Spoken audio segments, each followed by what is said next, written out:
மாதம் எக்ஸ்ட்ரா எனக்கு கொஞ்சம் பணம் வந்தால் நல்லாயிருக்கும் அப்படின்னு சொல்லி உங்களுடைய மனசில் இருக்குது. ஆனால் ஒரு பார்ட் டைம் ஜாபுக்கு போகிறதுக்கோ, என்ன ஒரு பிஸ்னஸ் பண்ணுறதுக்கான ஒரு சூழ்நிலை உங்ககிட்ட இல்லை. இந்த மாதிரியான சிச்சுவேஷனில் நீங்கள் பாண்டை பயன்படுத்தி இந்த மாதிரி மாதம் எக்ஸ்ட்ரா ஒரு சம்பளம் வர்ற மாதிரி ஒரு விஷயத்தை உங்களால் உண்டாக்க முடியும்.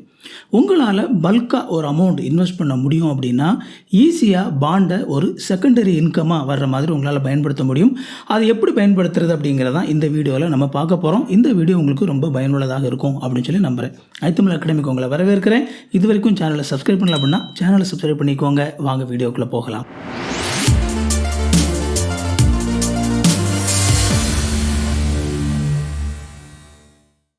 இந்த பாண்ட்ஸ் பத்திரங்கள் அப்படின்னா என்னன்னு சொல்லி உங்களுக்கு தெரியாது அப்படின்னா ரொம்ப சிம்பிளாக நான் உங்களுக்கு எக்ஸ்பிளைன் பண்ணிடுறேன்.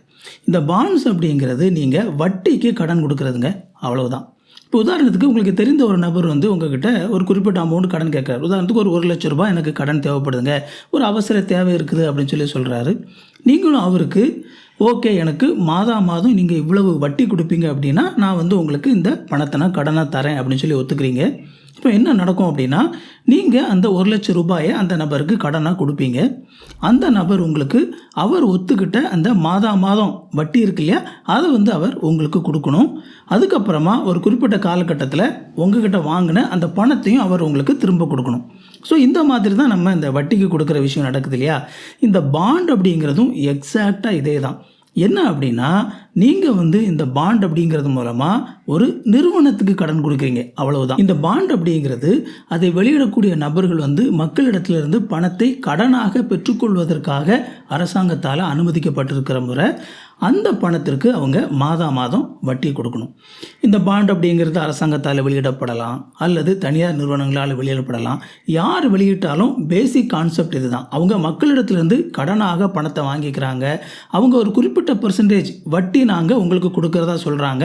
அதை மாதமோ அல்லது 3 மாதத்துக்கு ஒரு முறையோ 6 மாதத்துக்கு ஒரு முறையோ ஏன் 1 வருஷத்துக்கு ஒரு முறையோ அந்த வட்டி அவங்க திரும்ப கொடுக்குறாங்க. இந்த பாண்ட் இருக்குதுல்ல, இதை நாம் சரியான விதத்தில் பயன்படுத்தணும் அப்படின்னா நாம் ஒரு நிலையான ஒரு 2வது வருமானம் வர்றதுக்கு இதை மிகச்சரியாக பயன்படுத்தலாம். ஸோ அதை எப்படி பயன்படுத்துறது அப்படிங்கிறத பார்க்கலாம். இந்த பாண்ட்ஸ் ஏன் ஒரு சிறந்த செகண்டரி இன்கமாக இருக்க முடியும்? இந்த பாண்ட்ஸில் இருக்கிற விஷயமே என்ன அப்படின்னா குறைஞ்ச ரிஸ்கில் உங்களால் அதிகமான ஒரு வருமானத்தை இந்த பாண்ட்ஸ் மூலமாக ஈட்ட முடியும். முதல் விஷயம் என்ன அப்படின்னா இந்த பாண்ட்ஸ் மூலமாக உங்களுக்கு வரக்கூடிய இந்த வட்டி இருக்கு இல்லையா, இது நிலையான ஒரு வட்டி. அதாவது அந்த பாண்ட்ஸை நீங்கள் வாங்கும்போது உங்களுக்கு அதில் ஒரு குறிப்பிட்ட பெர்சன்டேஜ் வட்டியை அவங்க திரும்ப கொடுக்கறதாக உங்களுக்கு ப்ராமிஸ் பண்ணியிருப்பாங்க.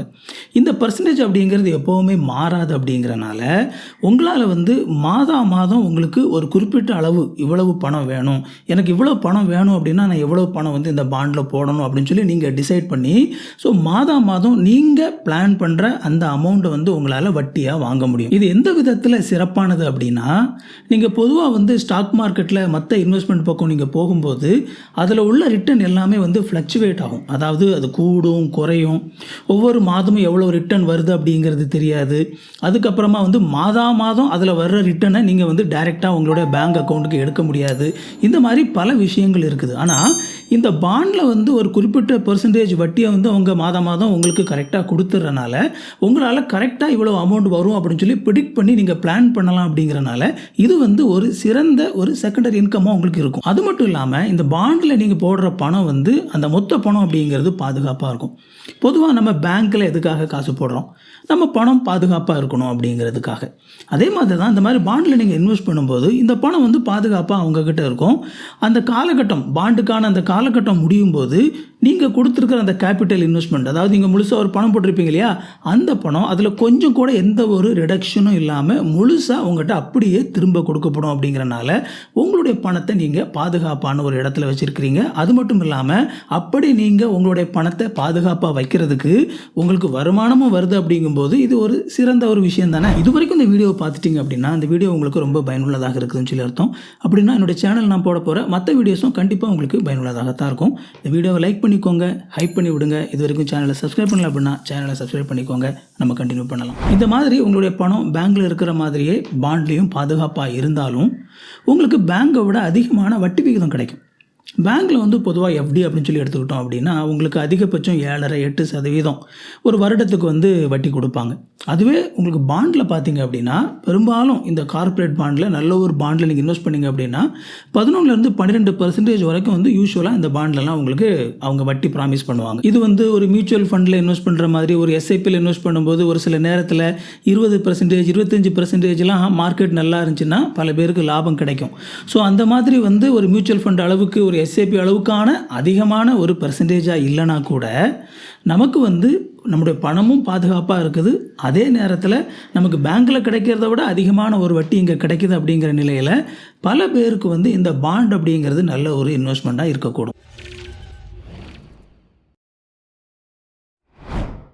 சரிங்க, பாண்டை பற்றி நல்ல விதமாக பேசுகிறீங்க. நான் வந்து இந்த பாண்டை எங்கே வாங்குறது அப்படிங்கிற ஒரு கேள்வி உங்களுக்குள்ள இருக்கலாம். ஆக்சுவலாக இந்த கேள்வி ரொம்ப முக்கியமானது. ஏன் அப்படின்னா இந்த பாண்டை வந்து நீங்கள் எங்கே வாங்குறீங்க, எப்படி வாங்குறீங்க அப்படிங்கிற அடிப்படையில் உங்களுக்கு வந்து அதில் நீங்கள் எவ்வளோ வட்டி வாங்குறீங்க அப்படிங்கிறது அதில் மாற்றம் அடையலாம். அதில் ஒரு நல்ல விஷயமும் இருக்குது. ஓகேவா? இந்த பாட்டை வந்து நீங்கள் கொஞ்சம் கவனமாக பாருங்கள். ஏன்னா பாண்டை புரிஞ்சுக்கிறதுக்கு இதை நீங்கள் புரிஞ்சிக்க வேண்டியது ரொம்ப முக்கியம். பாண்டை வந்து நம்ம 2 சூழ்நிலையில் வாங்கலாம். ஒன்று வந்து பிரைமரி மார்க்கெட் அப்படின்னு சொல்லி சொல்லுவாங்க, இன்னொன்று வந்து செகண்டரி மார்க்கெட் அப்படின்னு சொல்லி சொல்லுவாங்க. இந்த பிரைமரி மார்க்கெட் அப்படிங்கிறது எப்போ அப்படின்னா அந்த பாண்டை வந்து இஷ்யூ பண்ணும்போது, அதாவது அந்த பாண்டை வெளியிடக்கூடிய நிறுவனம் இருக்குல்ல, அதை முதலாக அந்த நிறுவனம் வெளியிடும்போது நம்மளால் அந்த பாண்டை வாங்க முடியும். அதுக்கப்புறமா ஒன்ஸ் வந்து அந்த பாண்டு வெளியிட்டதுக்கப்புறமா நிறைய பேர் அந்த பாண்டை வாங்கியிருப்பாங்கல்ல, அது ஒரு ஷேர் மாதிரி வந்து ட்ரீட் பண்ணப்படும். அதுக்கப்புறமா நீங்கள் அந்த மற்றவங்க வாங்கியிருப்பாங்களே அது ஒரு பொருளாக நினச்சிக்கோங்க. அதை அவங்க செகண்டரி மார்க்கெட்டில் விற்கிறதுக்கும் அவங்க ஒரு சில பேர் தயாராக இருப்பாங்க. அங்கேயும் போய் நீங்கள் என்ன செய்யலாம் அப்படின்னா அதே பாண்டை வாங்கலாம். இதில் இந்த பிரைமரி மார்க்கெட்டில் நீங்கள் பாண்டை வாங்குறதுல ஒரு சில ப்ளஸ் அண்ட் மைனஸஸ் இருக்குது. செகண்டரி மார்க்கெட்டில் நீங்கள் இந்த பாண்டை வாங்குறதுல ஒரு சில ப்ளஸ் அண்ட் மைனஸஸ் இருக்குது. ஸோ அதை பார்க்கலாம். இந்த பிரைமரி மார்க்கெட்டில் வாங்குறது அப்படிங்கிறது அந்த பாண்டு எப்போ இஷ்யூ பண்ணப்படுதோ அந்த நேரத்தில் மட்டும்தான் நம்மளால் வாங்க முடியும். அதாவது அதை இஷ்யூ பண்ணுறதுக்கு முன்னாடி நாங்கள் இந்த மாதிரி பாண்டு இஷ்யூ பண்ண போகிறோம் அப்படின்னு சொல்லி சொல்லுவாங்க. சொன்னதுக்கப்புறமா நான் வந்து எனக்கு இந்த பாண்டில் எனக்கு இத்தனை யூனிட் வாங்குறதுக்கு விருப்பம் இருக்குது அப்படின்னு சொல்லி நாம் வந்து அப்ளை பண்ணணும். அதுக்கப்புறமா அந்த பாண்ட் இஷ்யூ பண்ணும்போது நமக்கு நம்ம கேட்டது அலோகேட் ஆகிருக்குதா இல்லையா அப்படிங்கிறது தெரியும். ஸோ பிரைமரி மார்க்கெட்டில் இப்படி மட்டும்தான் நம்ம பாண்டை வாங்க முடியும். அடுத்ததாக செகண்டரி மார்க்கெட்டில் அதை வாங்கின நபர்கள் ஒரு சில பேர் அதை வந்து விற்கிறதுக்கு தயாராக இருக்கும்போது நம்ம விருப்பப்படக்கூடிய நேரத்தில் வந்து அந்த பாண்டை வாங்கிக்கலாம். இதில் நீங்கள் இந்த பிரைமரி மார்க்கெட்டில் அதாவது அவங்க இஷ்யூ பண்ணும்போது அந்த பாண்டை நீங்கள் வாங்குறீங்க அப்படின்னா அதில் வந்து நீங்கள் வாங்கும்போது உங்களுக்கு ஒரு குறிப்பிட்ட பெர்சன்டேஜ் வட்டி கொடுக்குறதா உங்களுக்கு வந்து ப்ராமிஸ் பண்ணுவாங்க. அந்த வட்டி விகிதம் அப்படிங்கிறது உங்களுக்கு கடைசி வரைக்கும் மாறாது. இப்போ உதாரணத்துக்கு ஒரு பாண்ட் இஷ்யூ பண்ணியிருக்கிறவங்க உங்களுக்கு 12% வட்டி நாங்கள் உங்களுக்கு தருவோம் அப்படின்னு சொல்லியிருக்காங்க அப்படின்னா நீங்கள் வந்து அந்த பாண்டை வாங்குறீங்க. அந்த பாண்டு முடிகிற நாள் வரைக்கும் நீங்கள் கடைசி வரைக்கும் வெயிட் பண்ணுறீங்க. அவங்க ப்ராமிஸ் பண்ண மாதிரியே உங்களுக்கு மாதம் அந்த 12% வட்டியை வந்து அவங்க கொடுத்துக்கிட்டே இருப்பாங்க. ஆனால் இதே பாண்டில் உங்களால் இந்த 12% விட அதிகமான வட்டி சம்பாதிக்கிறதுக்கு ஒரு வாய்ப்பு இருக்குது. எப்போ அப்படின்னா இந்த பாண்டை வந்து நீங்கள் செகண்டரி மார்க்கெட்டில் வாங்கும்போது ஒரு சில பேர் அந்த பாண்டை வாங்கினதுக்கப்புறமா அவங்க வந்து அந்த பாண்டை பல்வேறு தேவைகளுக்காக காரணங்களுக்காக வந்து அந்த பாண்டை வந்து விற்பாங்க. ஸோ அந்த நேரத்தில் வந்து நீங்கள் வந்து செகண்டரி மார்க்கெட் மூலமாகவும் அந்த பாண்டை வந்து நீங்கள் வாங்க முடியும். அப்படிப்பட்ட சூழ்நிலையில் இந்த பாண்ட் அவங்க இஷ்யூ பண்ணும்போது ஒரு குறிப்பிட்ட அமௌண்ட் வச்சுருப்பாங்க இல்லையா, உதாரணத்துக்கு 1 லட்சம் ரூபாய் அப்படின்னு சொல்லி அவங்க வந்து அந்த பாண்டை கொடுக்குறாங்க அப்படின்னா அந்த 1 லட்சம் ரூபாவை விட அந்த பாண்டினுடைய விலை குறைவாகவும் இருக்கலாம், அதிகமாகவும் இருக்கலாம். ஆனால் இன்ட்ரெஸ்டிங்கான விஷயம் என்ன அப்படின்னா நீங்கள் வந்து ஒரு நபர் 1 லட்சம் ரூபாய்க்கு வாங்கின ஒரு பாண்டை நீங்கள் வந்து ஆஃப்டர் மார்க்கெட்டில் செகண்டரி மார்க்கெட்டில் நீங்கள் 90,000 ரூபாய்க்கு தான் வாங்கியிருக்கீங்க அப்படின்னாலும் நீங்கள் வாங்கினதுக்கப்புறமா அதே 1 லட்சம் ரூபாய்க்கான அந்த 12% வட்டி அப்படிங்கிறத வந்து அவங்க உங்களுக்கு கொடுத்துக்கிட்டே இருப்பாங்க. ரிமெம்பர், நீங்கள் 1 லட்சம் ரூபாய்க்கு அந்த பாண்டை வாங்கலை, 90,000 ரூபாய்க்கு தான் வாங்கியிருக்கிறீங்க. ஆனால் வட்டி 1 லட்சம் ரூபாய்க்கான அந்த 12% வட்டி உங்களுக்கு என்ன செஞ்சுக்கிட்டே இருக்கும், வந்துக்கிட்டே இருக்கும். அந்த பாண்டினுடைய முடிவு காலகட்டத்தில் 1 லட்சம் ரூபாய் உங்களுக்கு திரும்ப கிடைக்கும். ஸோ இந்த விதத்தில் நீங்கள் டோட்டலாக வந்து எவ்வளோ இன்வெஸ்ட் பண்ணியிருக்கீங்க, கடைசியாக உங்களுக்கு எவ்வளோ ரிட்டர்ன் கிடச்சிருக்குது அப்படிங்கிறத கால்குலேட் பண்ணி பார்க்கும்போது அந்த பாண்ட் இஷ்யூ பண்ணப்படும் போது அவங்க 12% ரிட்டர்ன் கொடுக்குறதா ப்ராமிஸ் பண்ணியிருந்தாங்க இல்லையா, அதை விட நீங்கள் அதிகமான பர்சன்டேஜை திரும்ப எடுத்திருப்பீங்க. அதாவது ஒரு நபர் வந்து பிரைமரி மார்க்கெட்டில் ஃபஸ்ட்டு இஷ்யூ பண்ணும்போது அந்த பாண்டை வாங்கி அந்த பாண்டினுடைய கடைசி நாள் வரைக்கும் அப்படியே இருந்து வாங்கும்போது எக்ஸாக்டாக அவருக்கு வந்து எவ்வளோ ப்ராமிஸ் பண்ணியிருக்காங்களோ அது கிடைக்கும். ஆனால் செகண்டரி மார்க்கெட்டில் ஒரு வேளை உங்களுக்கு அந்த பாண்டினுடைய விலை கம்மியாக உங்களால் வாங்க முடிஞ்சுது அப்படின்னா நீங்கள் இன்வெஸ்ட் பண்ணுற பணத்துக்கு அந்த முதல் நபர் வாங்கினதை விட அதிகமான லாபம் உங்களால் பார்க்க முடியும். அதனால தான் ஒரு சில சூழ்நிலைகளில் இந்த பாண்ட் அப்படிங்கிறது செகண்டரி மார்க்கெட்டில் ரொம்ப வேல்யூ உள்ளதாக இருக்குது. ஆனால் அதே நேரத்தில் செகண்டரி மார்க்கெட்டில் ஒரு பாண்ட் கண்டிப்பாக அவங்க இஷ்யூ பண்ணதை விட கம்மியான ரேட்டுக்கு தான் கிடைக்கும் அப்படின்னு சொல்லி கிடையாது. அவங்க இஷ்யூ பண்ணதை விட ரேட் கூடவும் செய்யலாம். ஸோ அந்த பாண்டை பிரைமரி மார்க்கெட்டில் இஷ்யூ பண்ணும்போது வாங்குறதுல உள்ள ப்ளஸ் பாயிண்ட் என்ன அப்படின்னா உங்களுக்கு வந்து மாதம் எவ்வளவு வருமானம் வரும் அப்படிங்கிறத உங்களால் கரெக்டாக வந்து ப்ரெடிக்ட் பண்ண முடியும். ஆனால் அதே நேரத்தில் அதை இஷ்யூ பண்ணும்போது மட்டும்தான் உங்களால் வாங்க முடியும். ஒருவேளை நீங்கள் அந்த பாண்டை திரும்ப விற்கணும் அப்படின்னு சொல்லி நினச்சிங்க அப்படின்னா, ரொம்ப முக்கியமாக ஏர்லியராகவே நீங்கள் திரும்ப விற்கணும், செகண்டரி மார்க்கெட்டில் விற்கணும்னு நினச்சிங்க அப்படின்னா நீங்கள் வாங்கின விலையை விட குறைவான விலைக்கு நீங்கள் அந்த பாண்டை விற்க நேரிடும். செகண்டரி மார்க்கெட்டில் பாண்டு வாங்குறதுல உள்ள ப்ளஸ் பாயிண்ட் என்னன்னு சொல்லி பார்த்தீங்கன்னா, அந்த பாண்டை இஷ்யூ பண்ண அந்த ரேட்டை விட கம்மியான ரேட்டுக்கு வந்து உங்களால் ஒரு சில நேரத்தில் அந்த பாண்டை வாங்க முடியும். அந்த மாதிரி நீங்கள் வாங்கும்போது உங்களுக்கு ஒருவேளை அது அதிகமான வருமானத்தை ரிட்டர்னை உங்களுக்கு திரும்ப கொடுக்கும். ஆனால் அதே நேரத்தில் செகண்டரி மார்க்கெட்டில் வாங்குறதுல இருக்கிற இன்னொரு பிரச்சனை என்ன அப்படின்னா, நீங்கள் ஒரு குறிப்பிட்ட பாண்டை நீங்கள் வாங்கணும்னு ஆசைப்படுறீங்க, ஆனால் உங்களுக்கு வந்து கண்டிப்பாக செகண்டரி மார்க்கெட்டில் அது கிடச்சிரும் அப்படின்னு சொல்லி சொல்ல முடியாது. பிரைமரி மார்க்கெட்டில் நீங்கள் அப்ளை பண்ணி ட்ரை பண்ணலாம். செகண்டரி மார்க்கெட்டில் உங்களுக்கு அந்த அவைலபிலிட்டியே இல்லை அப்படின்னா உங்களால் நீங்கள் விருப்பப்படுற பாண்டை வாங்கவே முடியாது. நீங்கள் பாண்டு வாங்க போகிறீங்க அப்படின்னா என்னென்ன விஷயங்களில் கவனமாக இருக்கணும்? ஸோ நான் முன்னாடி சொன்ன மாதிரி இந்த பாண்ட் அப்படிங்கிறது நமக்கு வந்து ஒரு முறை வாங்கிட்டு கடைசி வரைக்கும் நாம் வெயிட் பண்ணுறது. இப்போ அதனால் எவ்வளவு வருஷம் அந்த பாண்டு வந்து இஷ்யூ பண்ணியிருக்காங்க, எவ்வளோ வருஷத்துக்கு இஷ்யூ பண்ணியிருக்காங்க அப்படின்னு சொல்லி பார்க்கணும். 1 வருஷமா, 5 வருஷமா, 10 வருஷமா அப்படின்னு சொல்லி.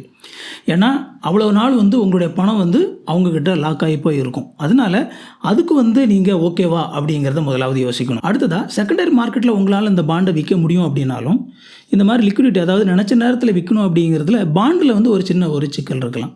ஒரு சில நேரங்களில் நீங்கள் நினச்ச உடனே அந்த பாண்டை வந்து விற்க முடியாத ஒரு சூழ்நிலை உண்டாகலாம். ஸோ அந்த பர்டிகுலர் பாண்டோடைய லிக்விடிட்டி எப்படி இருக்குது, நினச்ச உடனே விற்க முடியுமா அப்படிங்கிறத நீங்கள் செக் பண்ணிக்கணும். அடுத்ததான் அந்த பாண்டோடைய குவாலிட்டி என்ன, இந்த குவாலிட்டி அப்படிங்கிறது யார் அதை வெளியிட்டிருக்கிறாங்க அப்படிங்கிற அடிப்படையில் உள்ளது. பொதுவாக கவர்மெண்ட் பாண்ட் வந்து பார்த்திங்க அப்படின்னா ரொம்ப சேஃபானது அப்படின்னு சொல்லி நினைக்கப்படுது. ஆனால் அதே நேரத்தில் கவர்மெண்ட் பாண்டில் வந்து அகெயின் ஒரு 7.5%, 8% அந்த மாதிரி தான் உங்களுக்கு வட்டி இருக்கும். கார்ப்பரேட் பாண்ட் அப்படின்னு சொல்லி போகும்போது உங்களுக்கு ஒரு சில பாண்டில் 14% வரைக்கும் கூட வட்டி கிடைக்கிறதுக்கான வாய்ப்பு இருக்குது.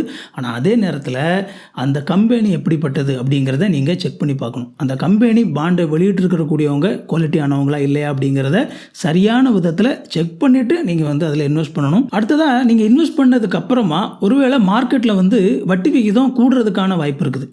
அதாவது நீங்கள் ஒரு பாண்டில் இன்வெஸ்ட் பண்ணிட்டீங்க, உங்களுக்கு வந்து அவங்க ஒரு 10% வட்டி கொடுக்குறதா ப்ராமிஸும் பண்ணிட்டாங்க. அதுக்கப்புறமா நம்ம நாட்டில் ஒரு சில பொருளாதார சூழ்நிலைகள் மாறுது. அதுக்கப்புறம் வரக்கூடிய ஒரு சில பாண்ட்ஸ் அவங்க 12% வட்டி கொடுக்குறதா ப்ராமிஸ் பண்ணுறாங்க. இப்படி ஆகும்போது உங்களுக்கு நீங்கள் 10% வட்டியில் நீங்கள் லாக் ஆகிருக்கிறனால அதுக்கப்புறமா நீங்கள் அதே பணத்தை 12% உங்களால் என்ன செய்ய முடியாது, இன்வெஸ்ட் பண்ண முடியாது அப்படிங்கிற சூழ்நிலையில். ஸோ இந்த மாதிரியான விஷயங்கள் ஒருவேளை இந்த பாண்டில் வந்து நீங்கள் எவ்வளவு திரும்ப ரிட்டர்ன் அந்த பணத்திலேருந்து எடுக்கிறீங்க அப்படிங்கிறதுல ஒரு தாக்கத்தை ஏற்படுத்தலாம். கடைசியாக அந்த பாண்டு வந்து டேக்ஸ் ஃப்ரீயாக டேக்ஸ் எடுப்பாங்களா அப்படிங்கிறத செக் பண்ணணும். ஸோ அஃப்கோர்ஸ் உங்களுடைய கேபிட்டல் அமௌண்ட்டில் வந்து எந்த ஒரு டேக்ஸும் எடுக்க மாட்டாங்க. ஆனால் அதே நேரத்தில் உங்களுக்கு வரக்கூடிய ரிட்டர்ன்ஸ் இருக்கு இல்லையா, அதில் இருந்து அரசாங்கம் கண்டிப்பாக வந்து டேக்ஸ் எடுப்பாங்க. அதில் ஒரு சில பாண்ட்ஸ் வந்து பார்த்திங்க அப்படின்னா இந்த டேக்ஸ் ஃப்ரீ அப்படிங்கிற மாதிரியே வந்து வரும். ஸோ நீங்கள் செக் பண்ணி பாருங்கள். பட் இதுலேயும் விஷயம் என்ன அப்படின்னா, பொதுவாக டேக்ஸ் இருக்கிற பாண்டினுடைய வட்டி விகிதம் அப்படிங்கிறது யூஸ்வலாக அதிகமாக இருக்கும். ஒரு பாண்டு வந்து டேக்ஸ் ஃப்ரீ அப்படின்னு சொல்லி பார்த்திங்க அப்படின்னா அது பொதுவாக வந்து மற்ற இதை விட கொஞ்சம் கம்மியாக தான் இருக்கும். ஸோ நீங்கள் வந்து அதை செக் பண்ணி பார்த்து மொத்தத்தில் வந்து எனக்கு இதில் அதிகமான வருமானம் கிடைக்கும் அப்படிங்கிறத நீங்கள் கால்குலேட் பண்ணி இன்வெஸ்ட் பண்ணணும். பாண்ட்ஸ் பற்றி இன்னும் அதிகமான தகவல் உங்களுக்கு வேணும்னு நினச்சிங்க அப்படின்னா இதுக்கு முன்னாடியும் ஒரு வீடியோ பாண்ட்ஸ் பற்றி நான் போட்டிருக்கிறேன். அதில் வேறு ஒரு சில பெர்ஸ்பெக்டிவில் பாண்ட்ஸ் பற்றி நான் பேசியிருக்கிறேன். அதையும் நீங்கள் பார்த்தீங்க அப்படின்னா பாண்ட்ஸ் பற்றி இன்னும் உங்களுக்கு புரிஞ்சுக்கிறதுக்கு ரொம்ப பிரயோஜனமாக இருக்கும். இந்த வீடியோவும் பாண்ட்ஸ் பற்றி நீங்கள் புரிஞ்சுக்கிறதுக்கு ரொம்ப பயனுள்ளதாக இருந்திருக்கும்னு சொல்லி நினைக்கிறேன். பாண்ட்ஸ்னாலே நிறைய அமௌண்ட் தான் இன்வெஸ்ட் பண்ணணும் அப்படின்னு சொல்லி கிடையாது. 10,000 ரூபாய் அந்த மாதிரிலேருந்து கூட உங்களால் பாண்ட்ஸ் வந்து இன்வெஸ்ட் பண்ண முடியும். இந்த பாண்ட்ஸில் நானும் இன்வெஸ்ட் பண்ணணும்னு சொல்லி ஆசைப்பட்றேன், எப்படி ஆரம்பிக்கிறது அப்படின்னு சொல்லி ஒருவேளை உங்களுக்கு ஒரு தேவை இருந்துச்சு அப்படின்னா என்னோட சைட்லேருந்து நானும் கூட இந்த மாதிரி அக்கௌண்ட் ஆரம்பித்து பாண்ட்ஸ் எல்லாமே கூட இன்வெஸ்ட் பண்ணுறதுக்கு ஹெல்ப் பண்ணிகிட்டு இருக்கிறேன். ஸோ உங்களுக்கு விருப்பம் இருந்துச்சு அப்படின்னா நான் ஸ்க்ரீனில் காட்டுற இந்த டீட்டெயிலை நீங்கள் பயன்படுத்துங்க. QR கோடை ஸ்கேன் பண்ணாலும் உங்களால் அக்கௌண்ட் ஆரம்பிக்க முடியும். டிஸ்கிரிப்ஷன்லையும் லிங்க் கொடுத்துருக்கிறேன். உங்களுக்கு ஹெல்ப் பண்ணால் என்னையே காண்டாக்ட் பண்ணலாம். உங்களுடைய ஃபினான்ஷியல் சிச்சுவேஷன் பற்றியும் எப்படி எப்படியெல்லாம் இன்வெஸ்ட் பண்ணலாம் அப்படிங்கிறத பற்றியும் நீங்கள் வந்து ஒரு மணி நேரம் டெடிக்கேட்டடாக நீங்கள் என்கிட்ட பேசணும்னு நினச்சிங்க அப்படின்னா நீங்கள் வந்து என்னுடைய வெப்சைட்டில் வந்து கன்சல்ட்டிங் புக் பண்ண முடியும். ஸோ அதுக்கான லிங்க்கையும் நான் டிஸ்கிரிப்ஷனில் கொடுக்குறேன். இந்த வீடியோ உங்களுக்கு ரொம்ப பயனுள்ளதாக இருந்திருக்கும் அப்படின்னு சொல்லி நினைக்கிறேன். உங்களுடைய நண்பர்கள், உறவினர்கள் யாருக்காவது இந்த வீடியோ பயனுள்ளதாக இருக்கும்னு சொல்லி நினச்சிங்க அப்படின்னா அவங்களுக்கு இந்த வீடியோவை ஷேர் பண்ணி விடுங்க. உங்களுடைய கேள்விகளை, கருத்துக்களை கமெண்ட்டில் சொல்லுங்கள். நான் உங்களுக்கு பதில் சொல்கிறேன். இந்த வீடியோவை லைக் பண்ணிக்கோங்க, ஹைப் பண்ணி விடுங்க. இது வரைக்கும் சேனலை சப்ஸ்கிரைப் பண்ணல அப்படின்னா சேனலை சப்ஸ்கிரைப் பண்ணிக்கோங்க. உங்களுக்கு நோட்டிஃபிகேஷன் வேணும்னு நினச்சிங்க அப்படின்னா பெல் பட்டனை கிளிக் பண்ணிக்கோங்க. இன்னொரு சூப்பரான வீடியோவில் சந்திப்போம் friends. Thank you. God bless you.